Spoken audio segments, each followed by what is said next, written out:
All right. Well, good morning, folks. This is Tim Ealer, meteorologist. Today is the 2nd of October. Happy Thursday. Hope your week is going well today. Um, so, finally getting rid of Imelda here. Here's the visible satellite loop. Um, uh, Shortwave infrared before visible is available, and then still off the African coast visible here. Just the sun just now. It's 4:30 in the morning Eastern. The sun just now making it off of Africa. Okay, this is just a loop here, and I decided to try this site. Mitch West had talked about it, and it's pretty useful here. So we have Imelda, which is a 90-mile-per-hour hurricane still. Past Bermuda, as a 100-mile-per-hour hurricane has weakened some, even though the convection has increased. And now that we're getting rid of Imelda, we have a 20% chance of development out here in the Atlantic in the next 7 days as a disturbance, which is probably, let me draw on this in this general area here. And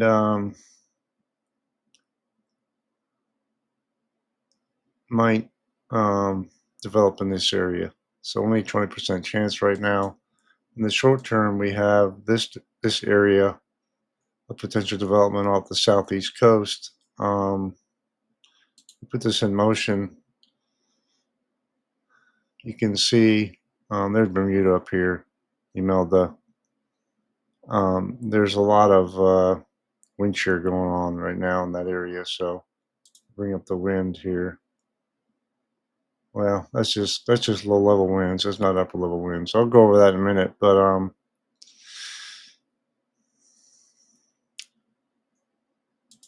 back to the satellite. So this is the latest National Hurricane Center um, outlook of Imelda. Like I said, 90-mile-per-hour hurricane moving to the east northeast at 30 miles an hour. I think it's booking it now. You have this area in the main development region, which is somewhat unusual this time of year for something to develop here. Although it probably won't develop till it makes it, if it does, in this area. So that's not quite as unusual as out here and off the coast of southeast Florida. Possible development here. So the tropics remain quite active, and for those that said tropical season was over, it's far from over. We have another month left at least of where there's a fair amount of activity, even into November. But so don't let your guard down, right? So this is the latest on as of 2 a.m. on Imelda. It's further away than that now. It's moving pretty quickly. As of then, there was a hurricane warning still. 5 a.m. advisory will be out in a little bit. They'll probably drop the hurricane warning. It might be a tropical storm warning at that point. Maybe not. This is the latest cone. You see is a hurricane moving out to sea here. It's already out to sea, but you know what I mean. So, and this is the rip current risk associated with it along the East Coast. Even as Melba pulls away, the swells from it take a while to get along to the coastline. So it's going to be a few days before it calms down here. So that's it with that. I'm going to pull up the regular infrared satellite loop and go over this a little bit differently here. All right, so I had to restart this thing 3 times today. I'm on the struggle bus today. This is a water vapor loop of the tropical lake. You have Bermuda here, Imelda, and this maybe potential tropical disturbance moving generally this way. Maybe develop in the next 7 days somewhere in here, right? And you have what may develop in this area here, 10% chance. But what I was talking about is that there's a lot of dry air and a trough right here and wind shear. So unless we can get a high pressure a little bit to develop, which may happen, um, as it moves down this way, maybe we could get something going here. But right now, there's a lot of moisture available for this. So switching back to the infrared,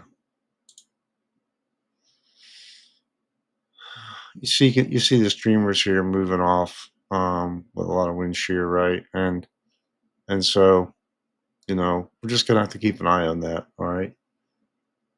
So as far as development in the tropics go, all right. So we're gonna switch to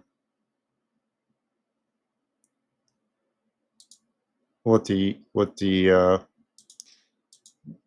European shows as potential tropical depression developing. Okay. I'm not going to go over the potential hurricane and tropical storm development probabilities. It just makes more sense to talk about depression because depression is what's going to form first, right? So you see the higher probabilities here are in blue.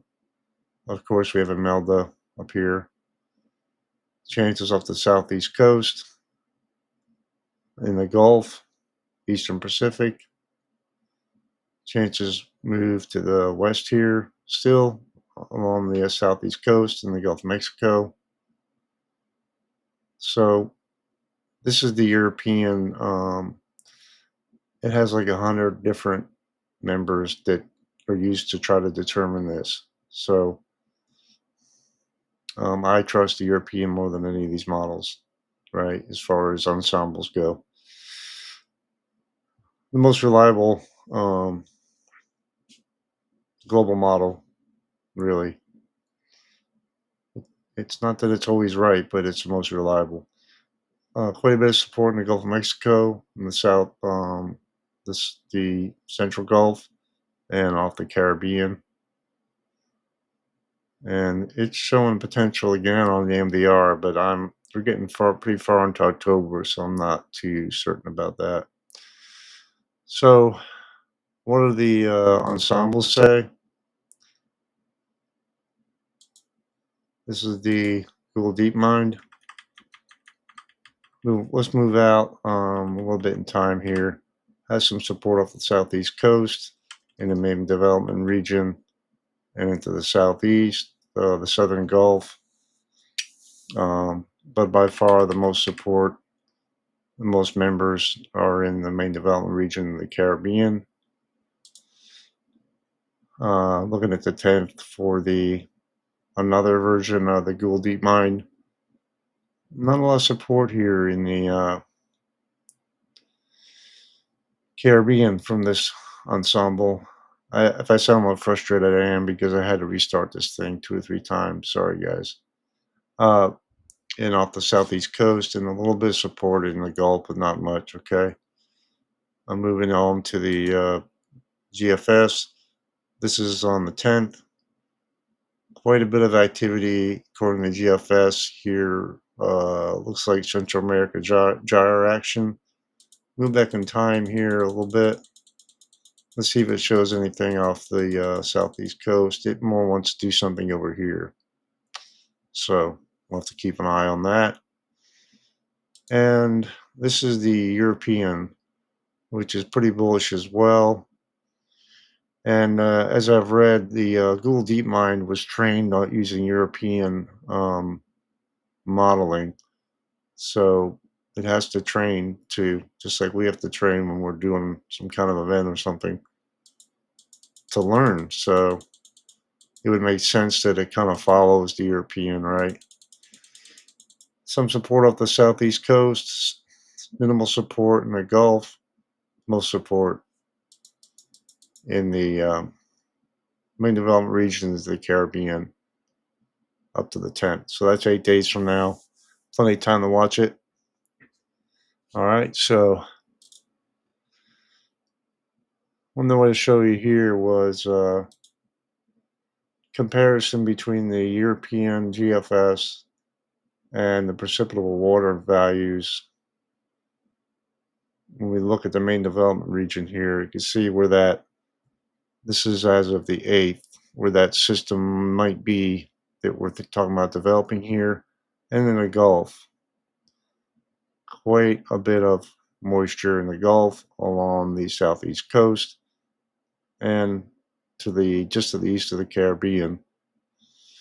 You can see what the GFS wants to do with it here. It wants to develop it before it gets to the Caribbean Sea, which um, is the tropical storm graveyard. If it doesn't develop before it reaches there, it doesn't normally develop till it reaches the Gulf. And why? Because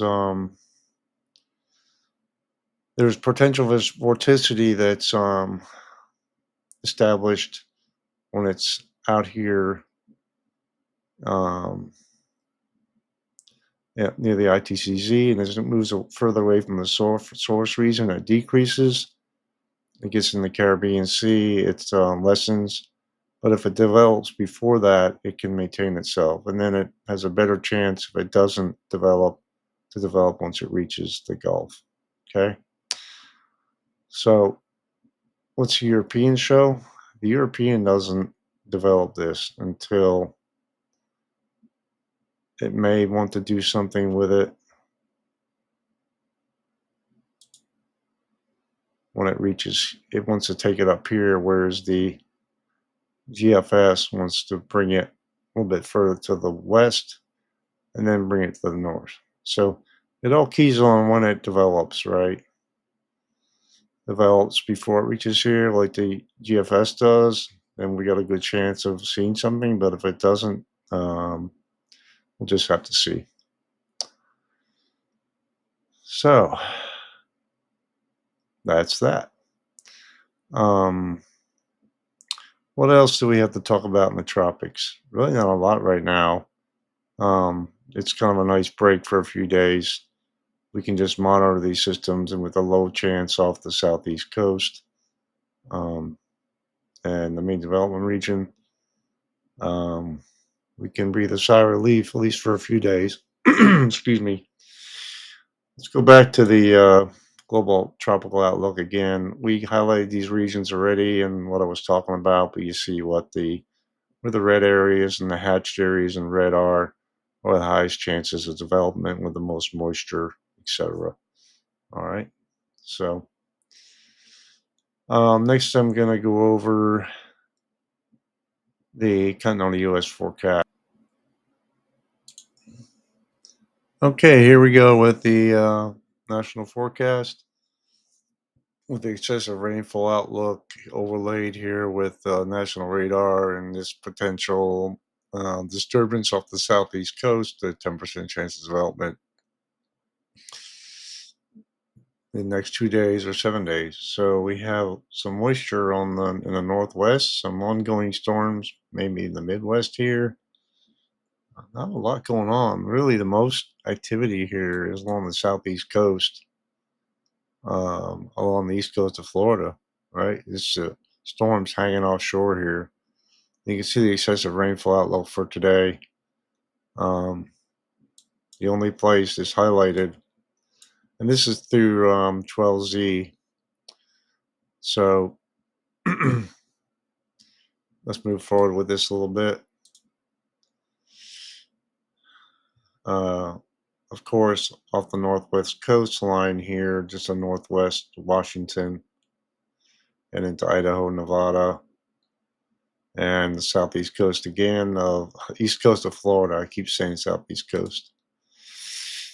Then for day 3, which is tomorrow, into the Gulf Coast here, just in New Orleans area, just on the tip of Louisiana, again the east coast of Florida, they're going to have a lot of rain. Again, along the south, they're moving up the southeast coast some more. Again, the east coast of Florida and New Orleans, um, and into extreme southern Mississippi and parts of the panhandle of Florida. Jeez. I'm on the southeast again and the east coast of Florida and the middle part of the country 5 days from now. So, um, it's crazy, isn't it? Well, moving on to severe weather for today. No um, outlooks for significant severe weather at all, just general thunderstorms. Okay. For tomorrow, we have a marginal risk here in the Mountain West with this system moving in, right? And marginal risk, right? Okay. And these other general thunderstorm areas. And day 3, which is Saturday. Uh,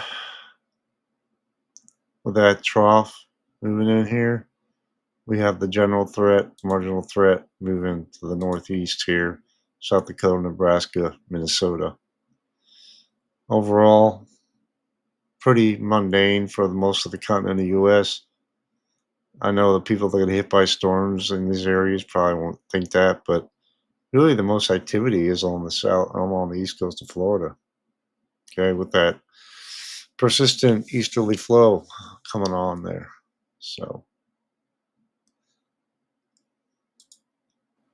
moving on to the rainfall chances. All right, this is expected rainfall through tomorrow 6Z, which is about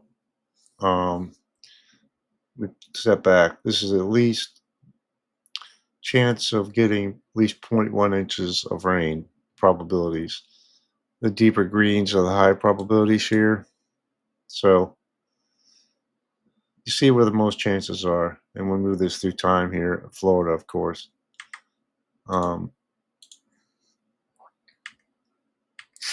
Like we talked about with the excessive rainfall outlook, where the highest levels are of rain, the most accumulation along the Gulf Coast, maybe into Georgia, but low chances, and along the Florida coastline, Intermountain West as well. What the temperature is going to be like? Let's bring that up real quick. Maximize this.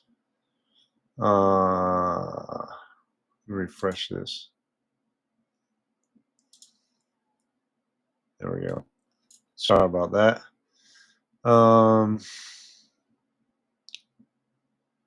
Today, October 2nd, 8 p.m. So this is maximum temps, right? Move the slider if I can get it to go. It's always a pain here.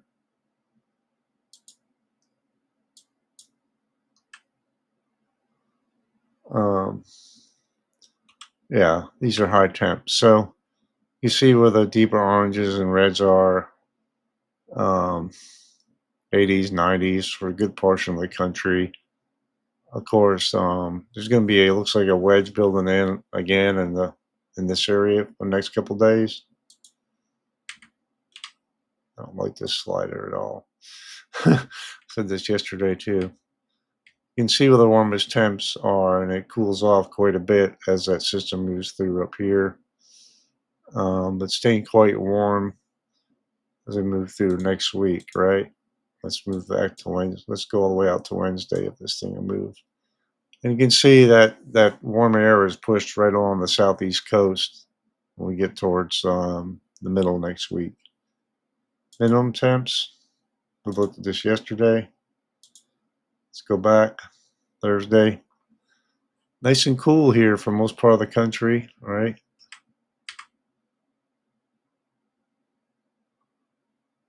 Let's go back to Friday. You can see the deeper the greens and blues are the cooler temps at night. warm, quite warm here in the high plains and Midwest. Even the Ohio Valley and Lower Mississippi Valley are going to be relatively cool, right? Intermountain West really gets quite chilly here. Won't be surprised to see some snow up there. And overnight lows get back to quite not terrible, but in the 60s along the Gulf Coast. And we're definitely getting into fall, guys. Fronts are going to start pushing further south as we get closer to November. So, going to have some, I think, for growing season is done already up here, but if it's not, it will be soon. So, what is the fixed temperature outlook? Valid October. Let's see if I can get a more recent one. No. 7th through 11th. Expected to be above normal for a good portion of the country, like we talked about. Near normal in the Intermountain West into California, and then just to the west of the Rockies, right? 6 to 10-day precip outlook. You can see where that drier area was we were talking about in the rainfall outlook, but along the southeast coast and along the Gulf Coast and into the Intermountain West, desert Southwest, into the Midwest and plains, but Ohio Valley, Mississippi Valley below normal. 8 to 14 day, excuse me. Still projected to be above normal here for most of the country, except for the western U.S. And precip still near normal to or below normal, all pretty much east of Mississippi, down along the Gulf Coast, above normal. Florida, again, still looks like a persistent return flow from the Gulf and maybe from the Pacific, feed moisture into this central part of the country in the Mountain West. So, current hazards, not a lot going on. Just some flood watches here into Idaho. Some flood warnings in Florida. There's freeze warnings around here, but I don't see any. But winter weather advisory. Maybe they're getting some snow up here. That'd be cool, huh? But anyway, that's all I got for today, guys. I hope you all have a great day and stay safe and God bless.